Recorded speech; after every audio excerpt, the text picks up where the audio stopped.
काल दुपारी WhatsAppवर RIP धर्मेंद्रजी असा मेसेज आला आणि मागचा सगळा तमाशा आठवून असं वाटलं, आत्तासुद्धा ही बातमी खोटीच असेल. पण मग अशाच प्रकारचे मेसेज येत गेले आणि ही बातमी खरी आहे याची सत्यता पटली आणि वाईटही वाटलं.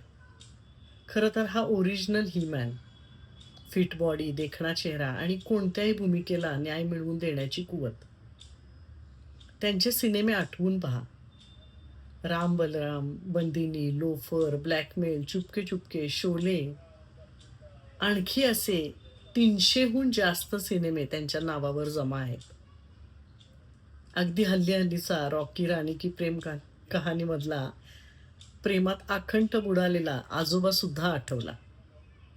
आणि सगळ्यात आधी आठवलं ते फेमस गाणं, "ये दोस्ती हम नहीं छोडेंगे." हे गाणं अमिताभ, धर्मेंद्र आणि शोले प्रत्येक भारतीयाच्या मनात या समीकरणाने एक जागा बनवली आहे. कोणत्याही मित्रांच्या गेट टुगेदरमध्ये हे गाणं वाजलं नाही असं होऊच शकत नाही आणि येणाऱ्या सुद्धा कितीतरी पिढ्या हे गाणं गाऊनच आपली फ्रेंडशिप साजरी करतील. मला त्यांचे सगळे सिनेमे आठवत असताना मनात पुन्हा इच्छा निर्माण झाली आहे, की आता पुन्हा एक-एक करून हे सगळे सिनेमे पहावेत. खूप वर्ष झाली हे सिनेमे पाहून.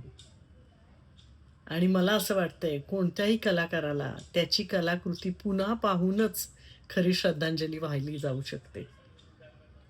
पटतंय का तुम्हाला?